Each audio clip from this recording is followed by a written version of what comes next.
This is video 62 on MicroPython LVGL embedded solution. Our online retailers have numerous ST7735 displays for sale, but how do we interface them? In this video, we find out and configure them to work with MicroPython LVGL. Please let us know in the comments if you like this example, or let us know if you have suggestions to improve it. We have a Raspberry Pi Pico and an ESP32S3 test rig to verify our ST7735 displays. As this channel covers multiple small system solutions over time, please subscribe to stay informed and click like, as that really helps.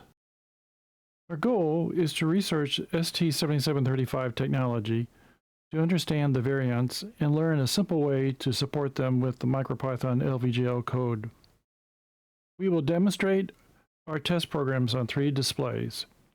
We'll present the 3 displays and the test rig wiring for the Pico and the ESP32 device. Discuss how we updated the drivers and walk through the driver code. The driver and code files are at the GitHub site that is mentioned in the description and endnotes for this video. Now let's watch a demo. Okay, let's run our test hello display program on the first display, which is the Pico LCD 1.44.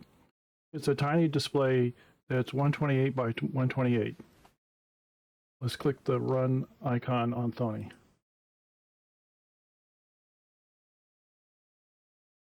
As you can see, the display is showing a blue hello button, which means we've got the correct colors on the display. Okay, let's reset and run the color dots program.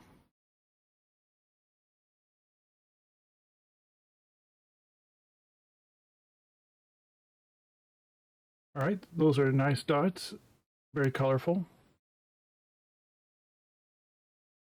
Okay, we're ready to run the second demo.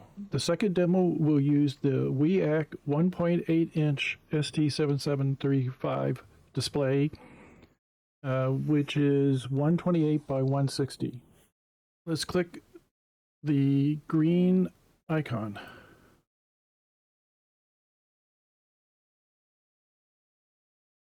All right, we've gotten a blue button, which means we have the colors correct. Let's reset Sony.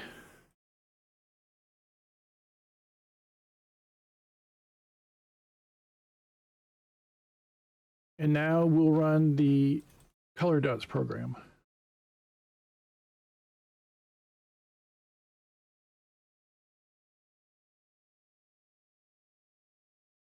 And you can see we have very nice color dots on our display. All right, that's it for the second demo. Let's get ready for the third demo. We've switched microcontrollers. We're now using the ESP32S3 USB board connected to the High-Leco 1.8-inch ST7735 display. Let's run the hello program.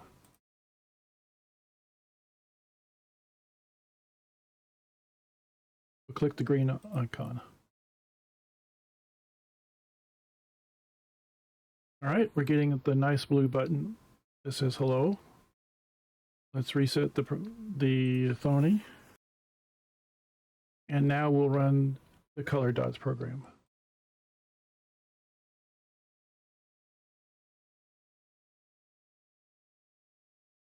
All right, this display works equally well with the Pico, but it's important to remember that you must use hardware SPI on the Pico for the High-Leco display. Okay, that's the end of the demo. We began our research by searching for the ST7735 datasheet. Only, we found 3. There are the standard ST7735 and the R and S variants. The R and S variants are newer and include a vertical scroll feature.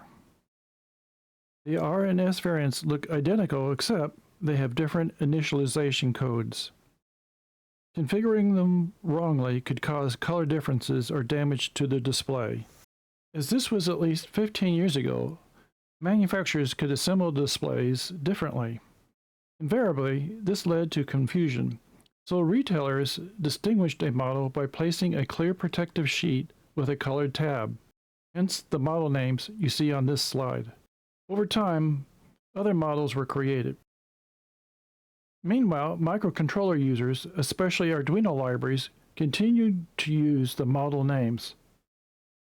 You are guessing that the LVGL team had two different displays when they integrated LVGL with MicroPython, as they buried in the generic code that it mentions two ST7735 models.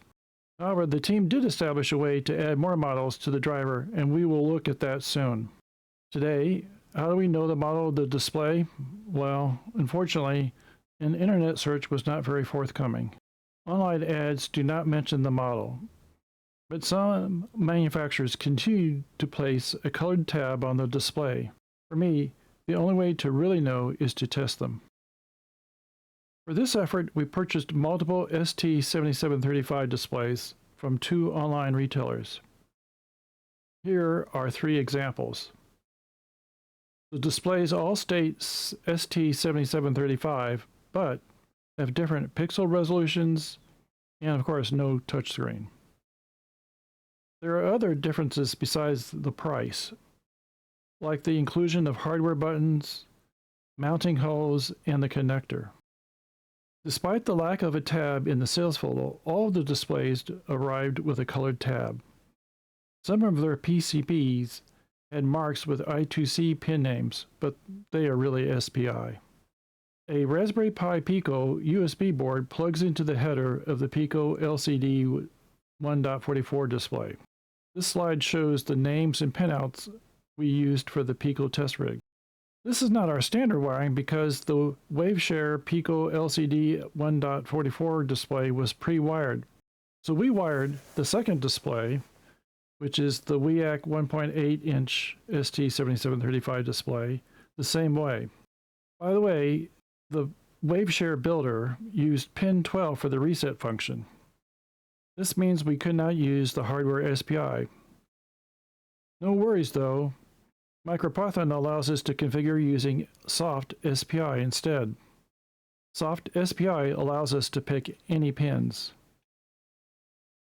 Well, turns out the Letgo 1.8-inch display did not like the soft SPI. So we rewired it with the standard hardware SPI as shown. For the ESP32S3 test rig, we wired it as well with hardware SPI as shown. Okay, let's discuss the drivers. We begin with the display driver file by adding an import for the ST77 module, then set up the display object for the ST7735 class, configured with the pins as just discussed, and now adding the portrait mode pixel resolution and the model name. The ST7735 class is contained in the ST77XX.py module. In the past, we used the ST77XX module without being aware of it. Please be sure to fetch the latest module from our GitHub site. In case you are interested, we explain the changes we made to the ST77XX module in the next 3 slides. Near the file beginning, the MicroPython LVGL team defined a column-row model in a dictionary format. The dictionary is the portrait resolution, a model name, and the orientation offset values. Oh, and the dictionary rows are attributed to the ST7789 and the ST7735 display type. For simplicity, this slide is only showing the ST7735 rows. Since our 128 by 128 display was missing, we simply added it here and gave it the model name 1.44. We also added the model for the green tab. We changed the orientation offsets to 0 for the red tab. More on this later. Around line 248 is the apply rotation function. Here is where we previously made orientation fixes. Since this function is always called, we place code to correct the BGR setting. A display is set up to be either red, green, blue, i.e. RGB, or blue, green, red. When testing, our first program is a blue Hello button in the center of the screen. If the button displays red instead, then you need to swap the BGR setting. For the displays we tested, we fixed the colors here instead. You may need to add your displays here. Around line 350, we placed the supported resolutions. Finally is the initialization codes for black tab, green tab, and red tab. Then we added if statements to invoke the init codes based on the model name. Overall, we think that these changes make the MicroPython ST7735 driver consistent with the configuration setup we found in the Arduino libraries. Big thanks to the Adafruit team for providing the Arduino libraries many years ago. Let's walk through the driver files and look at the code. Remember, we can copy the ST7735 file to the ESP32. Right now we're looking at the Raspberry Pi. So we're looking at the display driver, and we need to include the import for the ST7735 because we'll be using the classes from that module. Notice that for certain devices, like the Pico LCD 1.44, we've defined SPI as soft SPI using the specific pins for the WaveShare device. But normally you would use the hardware SPI, like we had to for the HiLetCo.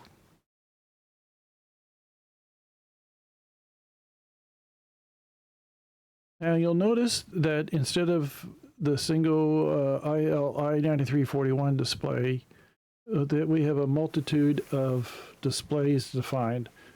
So here I've got the WaveShare 1.44 inch display that's 128 by 128, and I just have the pins.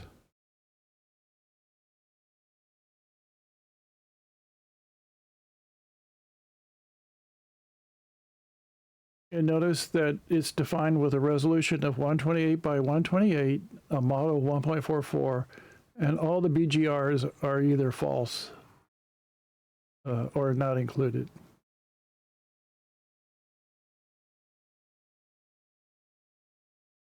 We scroll down, you'll see where we check to see if there's a touch display, but since there aren't any for the ST7735 device, we set the touch flag to false.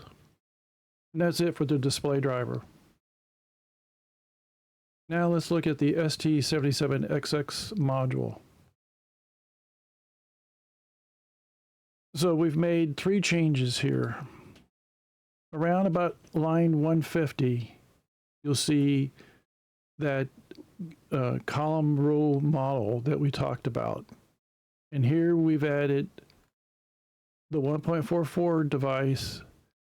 We've kept the black tab, but we've had no real examples to verify that. We have added to the green tab with these orientation offsets, and we've kept the red tab, but notice we set its offsets to 0. And this is because in the Arduino code, they defined their displays this way.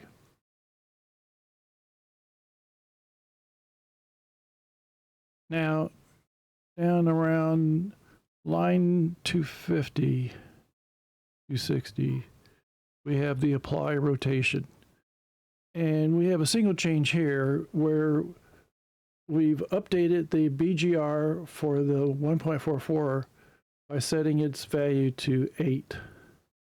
Otherwise, we just take the default right register that was already there. And finally, we come to the definition of the ST7735. And here we've supplied the resolutions that we're using in our test, the 128 by 128 and the 128 by 160.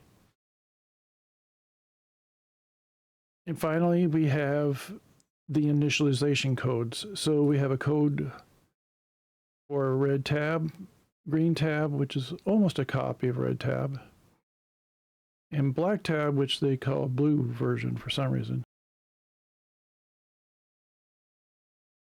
And we have at the bottom a conditional if statement. So depending on what model you have, then you'll use one of the above initialization codes. And that's it. It's pretty simple. In summary, in this video, we demonstrated 3 example ST7735 displays. We discussed the ST7735 technology. We presented the display hardware and wiring. We discussed the displays and the ST77XX driver update. And finally, we walked through the driver code. Hopefully you learned enough about the ST7735 class that you can use it in your programs. Please comment if you feel other changes are needed. I hope this video helps your MicroPython coding. Thank you for listening.